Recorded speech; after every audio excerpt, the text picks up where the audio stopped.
Good day to you all and welcome to my channel. Today I'm giving a reality check on owning an investment property in Australia. Are you thinking about dipping your toes into the property market, or perhaps you're just curious about the true costs? Well, I've used my experience as a property investor of longer than a decade and done the hard Excel calculations for you so that we can be real about what it's worth. Stay with me as I break it down. First things first, let's talk about the money flow. It's a love-hate relationship. Rent is the love with the money rolling into your account. But brace yourself, here comes the hate part. Council fees, body corporate fees, insurances, water, pest control, advertising fees for tenants, and agent fees all roll straight back out. Let's slice this up with an example. Jane buys an investment property for $650,000. She pays a 20% deposit of $130,000, leaving her with a loan amount of $520,000. Additionally, she forks out $30,000 for stamp duty, legal fees, inspection fees, mortgage registration and transfer fees.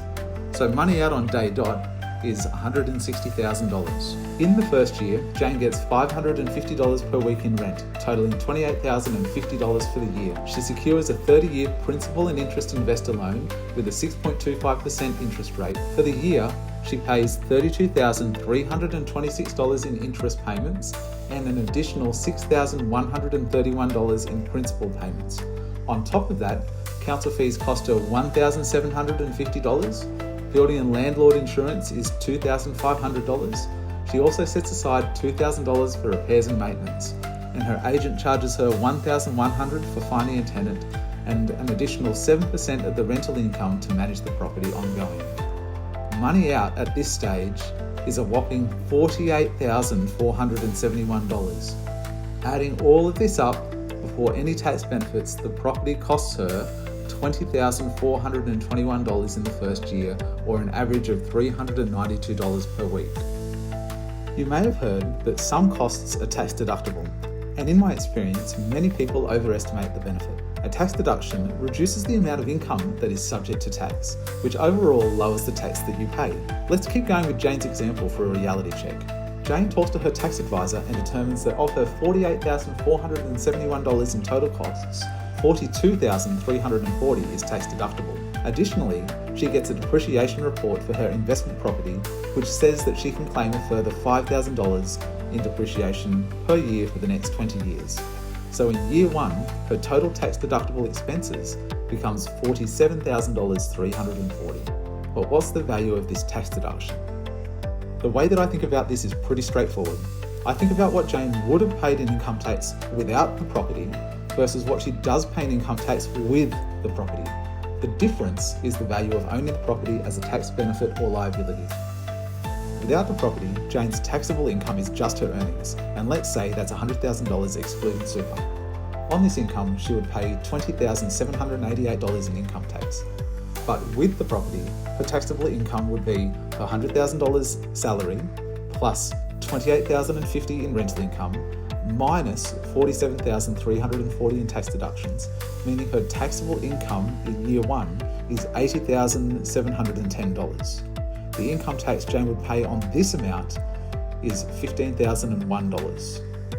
The difference with the property versus without is a tax benefit of $5,787. So for the year, the post-income tax impact of spending the $160,000 upfront to get the property is the rent minus the expenses plus the tax benefits, resulting in a cost of $14,016. Now, let's look at a long-term scenario.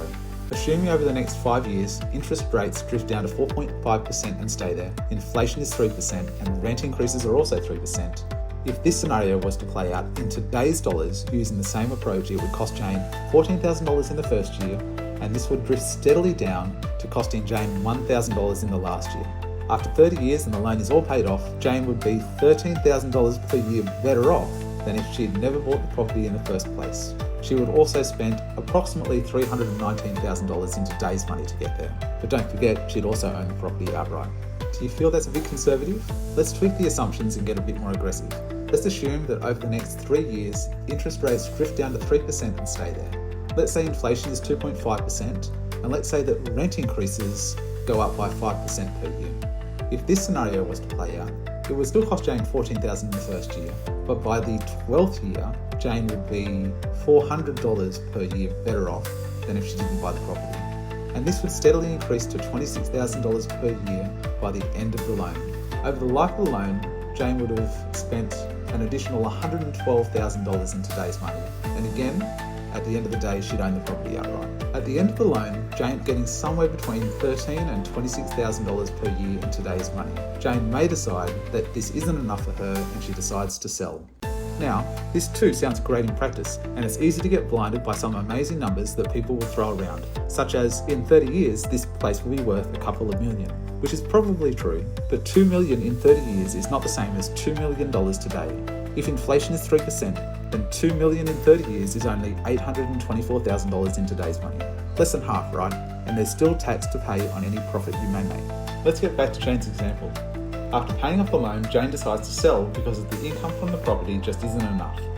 Assuming the property appreciated by 5% per year, her $650,000 property is now worth a staggering $2.8 million. For income tax purposes, her profit from the sale is $2.3 million, and she needs to pay tax on half of that, which comes to $490,000. This leaves her with $203 million in cash, or $955,000 in today's terms. Staying in today's terms, if she invested that money in a savings account earning 3% interest, she could withdraw $55,000 per year for 25 years before it ran out. This is definitely better than the income from the rent, but it's still not great. Let's run a more aggressive scenario. What if the property value grew at 7% per annum, not 5%? Then she would sell for $4.9 million, pay $1 million in income tax, and have $3.9 million left to live off. In today's dollars, that's $1.9 million. Again, putting that money into a savings account, she could withdraw $108,000 per year for 25 years before it ran out. The bottom line, owning a single investment property in Australia can be financially rewarding, but alone it's unlikely to get you to financial freedom quickly. If you are okay with having all your eggs in a property basket, you probably will need 2, 3 or more investment properties to live comfortably in retirement without selling.